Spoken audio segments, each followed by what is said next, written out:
दोस्तों, एक लड़की अपने कलेक्टर बनने की ट्रेनिंग को पूरा करने के बाद अपने घर आती है और अपने पिताजी से कहती है कि पिताजी, कल आपको एक पंचायत बैठानी है। ये बात सुनने के बाद उसके पिताजी हैरान रह जाते हैं। वो कहते हैं कि बेटी, तुम तो अभी अभी कलेक्टर बनकर आई हो, अब पंचायत किस लिए बुलानी है? क्या हुआ, मुझे बताओ। अब वो लड़की अपने पिता से पंचायत बुलाने की वजह बताती है। तो वजह जानने के बाद पिता की आंखों से भी आंसू आ जाते हैं और वो अपनी बेटी को गले लगाकर रोने लगते हैं। अपने पापा को ऐसे रोता देख उस लड़की की भी आंखों में आंसू आ जाते हैं और वो रोने लगती है। दोस्तों, क्या वजह थी उस पंचायत को बुलाने की और आगे क्या होता है इस पंचायत में, जानते हैं पूरी कहानी की सच्चाई इस वीडियो में। लेकिन वीडियो में आगे बढ़ने से पहले आप सभी से निवेदन करती हूँ कि आप हमारे यूट्यूब चैनल को सब्सक्राइब कर लीजिए और वीडियो को भी एक लाइक कर दीजिए। दोस्तों, ये कहानी है मध्य प्रदेश के एक छोटे से गांव की। उस गांव में एक छोटा सा परिवार रहता था। परिवार में माता पिता के अलावा उनकी दो बेटियां हैं। उनका कोई बेटा नहीं था। जो बड़ी लड़की है उसका नाम पूजा होता है, जो कि वो 18 साल की हो चुकी थी, जो अपने स्कूल की पढ़ाई को पूरा करने के बाद बीए फर्स्ट ईयर में एडमिशन करा लेती है। और उसकी छोटी बहन, जो कि उससे 6 साल छोटी है, अभी स्कूल में ही कक्षा 7 में पढ़ रही है। और उनके पिताजी गांव में ही उनकी कुछ पुश्तैनी जमीनें होती हैं, उसमें खेती करके अपने परिवार का पालन पोषण कर रहे थे।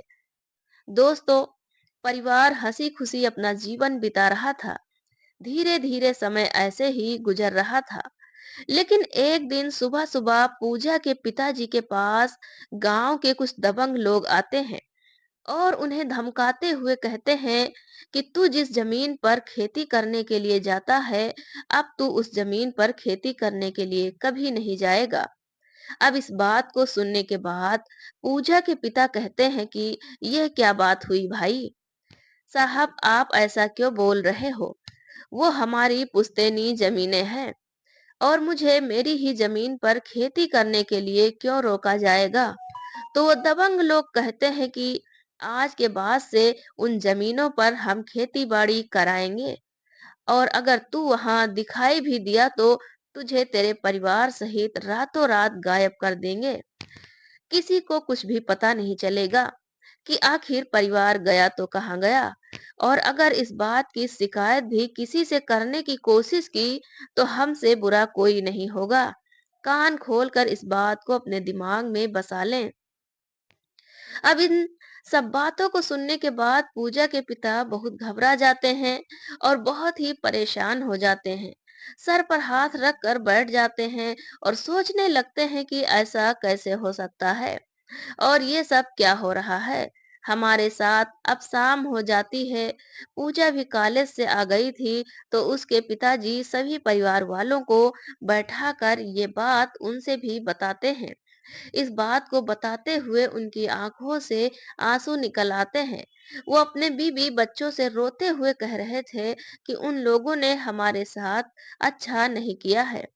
तो पूजा की माँ अपने पति से कहती है कि आप ऐसा करिए, कल सुबह ही पंचायत बैठा लीजिए और सरपंच के सामने इस बात को रखना।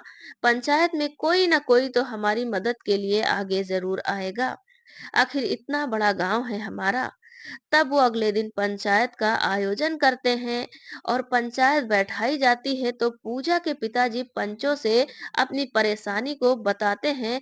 कहते हैं कि गांव के ही कुछ दबंग लोग मेरी जमीन को हड़पना चाहते हैं और मुझे अपनी ही जमीनों पर खेती बाड़ी करने से कैसे मना कर दिया है।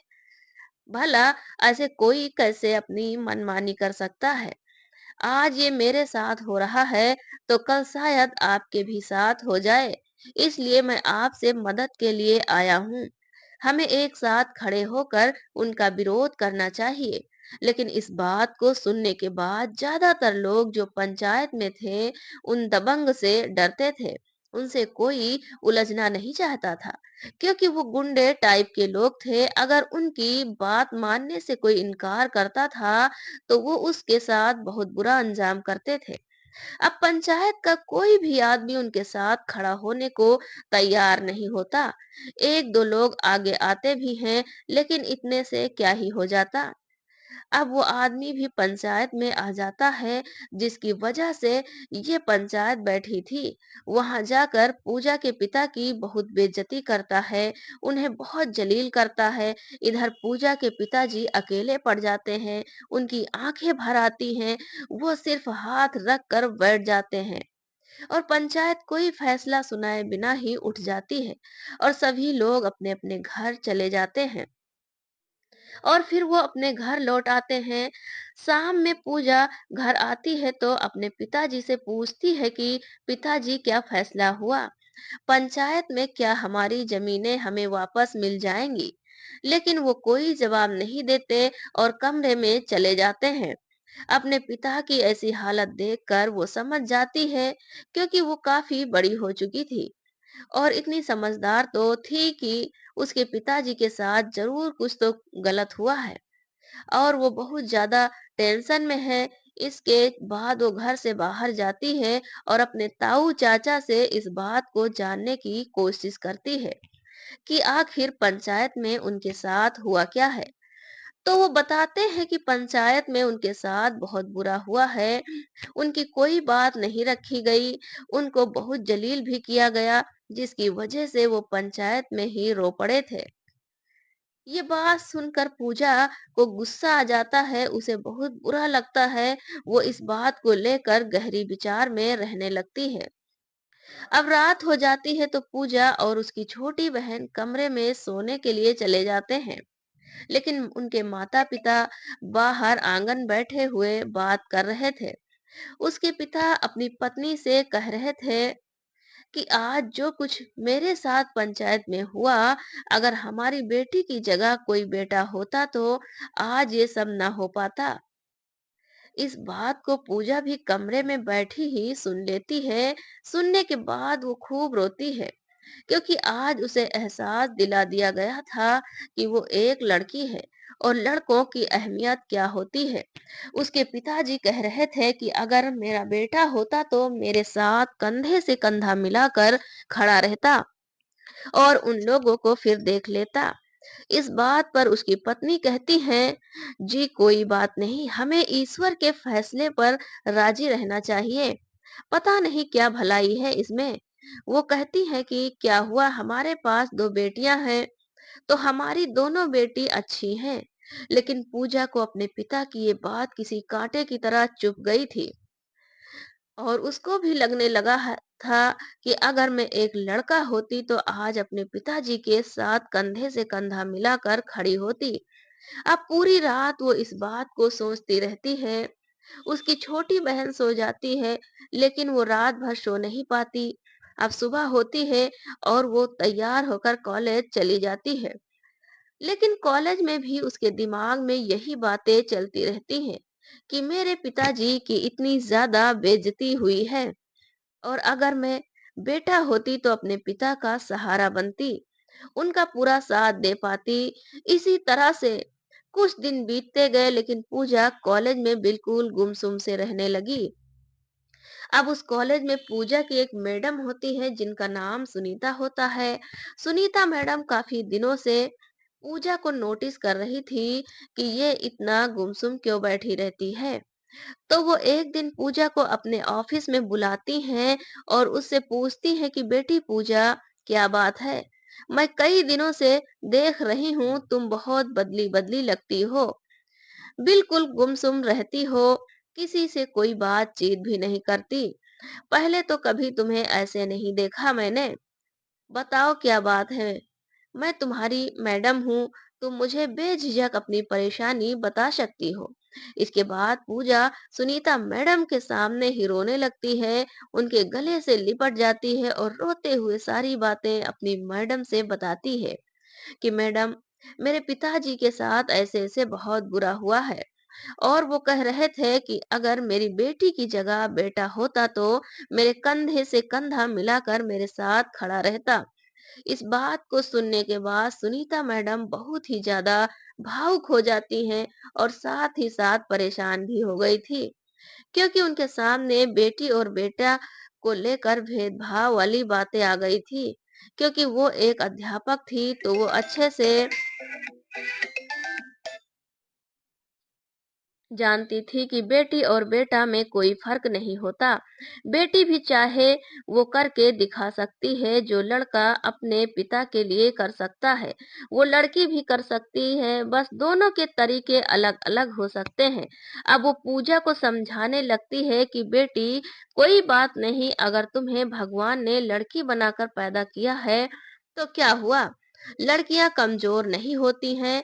वो पूजा को बहुत ज्यादा मोटिवेशन देती है और कहती है कि बेटी, तुम पढ़ लिख कर किसी बड़ी पोस्ट को हासिल करो और फिर अपने पिता के साथ हुए अन्याय का बदला लेना। अब पूजा भी अपने बुलंद हौसलों से कहती है कि मैडम, मैं आपसे वादा करती हूँ कि पढ़ लिख कर एक बहुत बड़ी अफसर बनूंगी और फिर अपने पिता की बेइज्जती का बदला सबसे लूंगी। अब पूजा अपनी पढ़ाई पर बहुत ज्यादा फोकस करती है और अपने पिता की बेइज्जती को अपने दिल दिमाग में रखते हुए बदले की आग में बहुत ज्यादा मेहनत करती है। समय बीतता गया। अब उसकी ग्रेजुएट भी कंप्लीट हो जाती है। ग्रेजुएशन कंप्लीट होने के बाद उसके पिता कहते हैं कि बेटी, अब तेरी उम्र शादी करने की आ गई है, अब हम तुम्हारी शादी कर देते हैं। लेकिन पूजा अपने पिताजी से कहती है, मुझे अभी शादी नहीं करनी है, मैं पढ़ लिख कर बड़ा अधिकारी बनना चाहती हूँ, उसके बाद ही मैं शादी को सोचूंगी। अब उसके बाद पिताजी भी कह देते हैं कि ठीक है बेटी, अगर तुम पढ़ना चाहती हो तो हम तुम्हें 1-2 साल और दिए देते हैं, मन लगाकर पढ़ाई कर लो। लेकिन तुम्हारे पास सिर्फ 2 साल है, अगर तुम इन 2 सालों में किसी मुकाम को हासिल ना कर पाई तो बेटी, फिर हम तुम्हारी शादी पक्का ही कर देंगे। अब इस बात को सुनने के बाद पूजा थोड़ा टेंशन में आ जाती है, मगर वो अपनी मेहनत जारी रखती है और अपने पिताजी से कहती है कि मुझे आगे की पढ़ाई करने के लिए दिल्ली जाना होगा, वहाँ कोचिंग संस्थान अच्छे हैं, मैं वहाँ जाकर तैयारी करना चाहती हूँ। अब उसके पिता भी उसे खुशी-खुशी दिल्ली पढ़ाई करने के लिए भेज देते हैं, क्योंकि उसके पिता भी अब एक कंपनी में हेल्पर की नौकरी करने लगे थे और अब नौकरी के पैसों से ही वो अपना परिवार का पालन-पोषण कर रहे थे। पूजा की फीस का खर्चा भी इसी में चल जाता था, क्योंकि उनकी खेती-बाड़ी तो गांव के दबंगों ने हड़प ली थी। धीरे धीरे समय बीता और पूजा दिन रात एक करके अपनी पढ़ाई को कर रही थी। पूजा की मेहनत भी रंग ले आती है। वो यूपीएससी का एग्जाम निकाल देती है और एक आईएएस अधिकारी बन जाती है। जैसे उसे अपने रिजल्ट का पता चलता है तो वो खुशी के मारे फूट फूट कर रोने लगती है। उसके साथ जो लड़कियां कोचिंग करती थी वो उसे संभालती हैं और चुप कराती हैं। उसकी दोस्त कहती है कि पूजा, अब तुम एक आईएएस अधिकारी बन जाओगी, अब इतना क्यों रो रही हो, जबकि तुम्हें तो खुश होना चाहिए। अब तो पूजा जवाब देती है कि बहन, ये गम के नहीं, खुशी के आंसू हैं। आज मैंने उस मुकाम को हासिल कर लिया है जिसका मैंने अपनी मैडम से वादा किया था और आपने पिताजी को भरोसा दिलाया था। अब वो इस खबर की सूचना फोन करके पहले तो अपनी मैडम सुनीता को देती है कि मैडम, मैं एक आईएएस अधिकारी बन चुकी हूँ। ये खबर सुनकर सुनीता मैडम भी बहुत खुश हो जाती हैं। पूजा को बहुत बधाई देते हुए कहती है कि तुम ऐसे ही अपने काम जीवन में और भी कामयाबियों को हासिल करो। इसके बाद वो खुशखबरी अपने घर वालों को बताती है कि पिताजी, आपकी बेटी एक आईएएस ऑफिसर बन चुकी है, अब मैं ट्रेनिंग के लिए जाऊंगी और इसके बाद ड्यूटी ज्वाइन कर लूंगी। लेकिन आप ये खबर अभी गांव में किसी को भी मत बताना। उसके पिताजी आश्चर्यचकित होकर पूछते हैं कि बेटी, ऐसा क्यों? तो पूजा कहती है कि इस बात का जवाब और वजह मैं वक्त आने पर बताऊंगी। अब उसके पिताजी भी पूजा के कहे अनुसार गांव में किसी को भनक नहीं लगने देते कि उनकी बेटी आईएएस अधिकारी बन चुकी है। फिर वो ट्रेनिंग के लिए चली जाती है और कुछ समय के बाद ट्रेनिंग भी कंप्लीट हो जाती है। लेकिन ड्यूटी ज्वाइन करने के लिए अभी कुछ समय और बाकी था, तो वो इस समय के बीच अपने घर वापस आती है। पूजा को देखकर उसके माता-पिता उसे गले लगाकर खूब रोते हैं, क्योंकि पूजा आज 2 साल के बाद एक आईएएस अधिकारी बनकर घर लौटी है और इन 2 सालों में वो अपने घर भी सही से बात नहीं करती।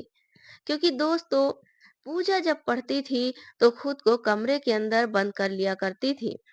उसको इतनी भी खबर नहीं रहती थी कि कमरे के बाहर का मौसम कैसा है, दिन है या रात। उसे किसी बात से कुछ लेना देना नहीं रहता था।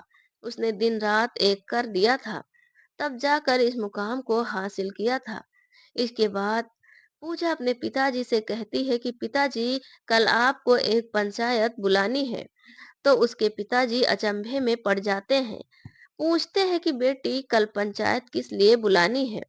ऐसी क्या बात हो गई है जो तुम पंचायत बैठाना चाहती हो? तो उसके बाद पूजा कहती है कि पापा, क्या आपको वो दिन याद नहीं जब आपने पहले पंचायत बुलाई थी? तो उस पंचायत में आपको बेवजह कितना जलील किया गया था, आपका मजाक बनाया गया था। इस बात को सुनने के बाद पूजा के पिता की आंखों में फिर से आंसू भर आते हैं। पूजा की इस बात को सुनकर पूरा ही परिवार भावुक हो जाता है।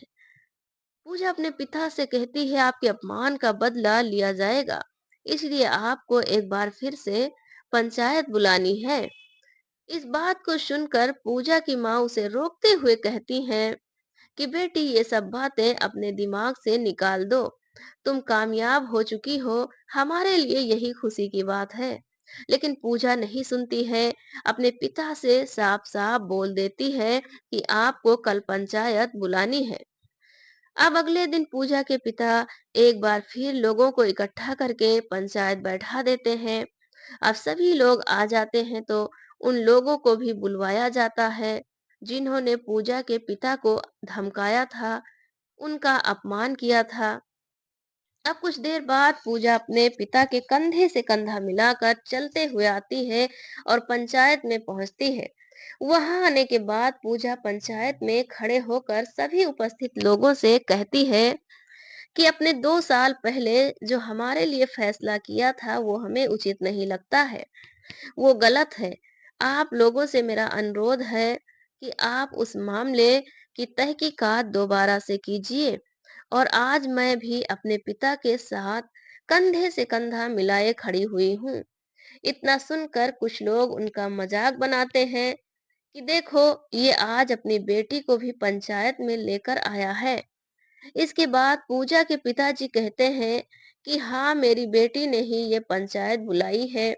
ये अब एक आईएएस अधिकारी बन गई चुकी है।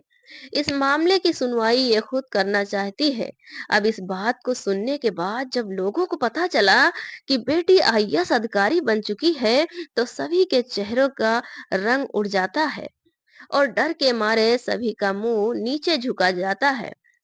क्योंकि जब उसके पिता को जलील किया गया था, तो उसके बाद भी कुछ लोगों ने उनका मजाक बनाया था।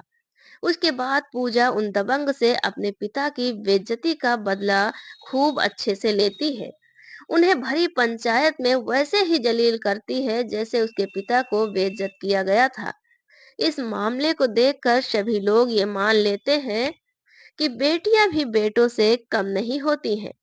इस सब के बाद पूजा अपनी जमीनों को उनके कब्जे से छुड़ाती है और अपने पिता से कहती है कि अब आप अपनी जमीनों पर बेफिक्र होकर खेती बाड़ी कीजिए। कोई भी इंसान आपको परेशान नहीं कर पाएगा। आपको इन दो कौड़ी के गुंडों से डरने की आवश्यकता नहीं है। ये हमारा कुछ नहीं बिगाड़ पाएंगे। भरी पंचायत में पूजा ये सब बातें बोल रही थी, लेकिन उस दबंग व्यक्ति की हिम्मत नहीं हो पाती है कि वो एक शब्द भी बोल दे। क्योंकि पूजा आज एक आईएएस अधिकारी बनी हुई थी। अब वो दबंग आदमी अपना मुंह लटकाकर पंचायत से भाग जाता है। उसे बहुत शर्मिंदगी महसूस हो रही थी, क्योंकि उसने जो आज तक किया था वो गलत था और आज उसे भरी पंचायत में बहुत जलील किया गया था। गांव के सभी लोग पूजा को बड़ी ही सम्मान की दृष्टि से देख रहे थे और पूजा अपने पिता को लेकर घर चली जाती है। घर पहुंचने के बाद वो अपनी माँ और छोटी बहन के सामने अपने पिता से कहती है कि पिताजी, भगवान ने आपको बेटा नहीं दिया तो कोई बात नहीं, लेकिन मैं भी किसी बेटे से कम नहीं हूँ। इस पर उसके पिताजी फिर से भावुक हो जाते हैं और कहते हैं कि बेटी, मैंने कब तुमसे ऐसा कहा कि तुम बेटी हो और हमारा कोई बेटा नहीं है। तो पूजा अपने पिता को याद दिलाते हुए कहती है, जब एक रात आप और मम्मी बाहर बैठे हुए बातचीत कर रहे थे, तो मैंने ये सब बातें अंदर कमरे से ही सुन ली थी और मैंने उसी दिन ठान लिया था कि एक दिन मैं बहुत बड़ी अधिकारी बनूंगी और आपके साथ कंधे से कंधा मिलाकर चलूंगी। इस बात को सुनकर पूजा के पिताजी भी थोड़ा शर्मिंदा हो जाते हैं, लेकिन पूजा उन्हें फौरन अपने गले से लगा लेती है और कहती है, पापा, आपको शर्मिंदा होने की कोई जरूरत नहीं है। अब वो लोग शर्मिंदा होंगे जिन्होंने आपके साथ गलत किया था। अब कुछ दिन पूजा अपना परिवार के साथ ही रहती है। फिर उसकी ज्वाइनिंग का समय भी आ जाता है। पूजा की पोस्टिंग दूसरे जिले में हुई थी। वो अपने ड्यूटी को बहुत ईमानदारी से कर रही थी और फिर वो अपने जिले के आईएएस अधिकारी से बातचीत करती है। उनसे कहती है कि हमारे गांव में कुछ दबंगई लोग हैं जो कि गरीब लोगों पर दुराचार करते हैं। मैं आपसे रिक्वेस्ट करती हूँ और कहती हूँ कि आप इन लोगों के खिलाफ कार्रवाई करें। अब वहां के आईएएस अधिकारी पूजा की बात सुनकर, जो कि अब एक आईएएस अधिकारी बनी हुई थी, उनके कहने से गांव जाते हैं और उनके खिलाफ कई मामलों पर सख्त से सख्त कार्रवाई करते हैं। अब वो दबंगई लोग पूरी तरह से बर्बाद हो जाते हैं, क्योंकि वो अवैध रूप से धंधा चला रहे थे, जिन्हें आईएएस अधिकारी ने बंद कर दिया था। वो लोग भी समझ जाते हैं कि ये सब कार्रवाई उनके साथ अचानक इसलिए शुरू हो गई क्योंकि उन्होंने जो पूजा के पिता की जमीन हड़प कर उन्हें पंचायत में बहुत जलील किया था। अब पूजा के पिता को भी इसकी खबर मिलती है तो वो खुश हो जाते हैं और अपनी बेटी को फोन करके बताते हैं कि बेटी, वो लोग पूरी तरह से बर्बाद हो गए हैं। जो भी अवैध धंधा वो चला रहे थे सभी को बंद कर दिया गया है। तो पूजा कहती है, हाँ पापा, मुझे भी इसकी सूचना मिल गई थी, क्योंकि मैं ही जिला कलेक्टर से रिक्वेस्ट की थी कि आप उन लोगों के खिलाफ कार्रवाई करें। उन्होंने मेरी बात सुनी भी और उनके गलत कामों को बंद कर दिया। ये बात सुनने के बाद पूजा के पिताजी का सीना और भी ज्यादा गर्व से चौड़ा हो जाता है। वो पूजा को अपनी बेटी होने पर बहुत गर्व महसूस करते हैं। तो दोस्तों, ये रही आज की कहानी जिसमें पूजा के पिता को पंचायत में जलील किया गया, उनकी बेइज्जती की गई। जिस बेइज्जती का बदला लेने के लिए पूजा ने आईएएस अधिकारी बनने की तैयारी की और अपनी कड़ी मेहनत के साथ आईएएस अधिकारी भी बन गई। पूजा का कोई भाई नहीं था, लेकिन वही अपने पिता का सहारा बनी, उनके कंधे से कंधा मिलाकर खड़ी रही। सच में दोस्तों, बेटी भी बेटों से कम नहीं होती। आपको कहानी कैसी लगी कमेंट करके जरूर बताइए। अगर स्टोरी जरा भी पसंद आई हो तो हमारे यूट्यूब चैनल को सब्सक्राइब कर लीजिए और वीडियो को भी एक लाइक कर दीजिए। मिलते हैं किसी नई कहानी के साथ। तब तक के लिए धन्यवाद। जय हिंद, जय भारत।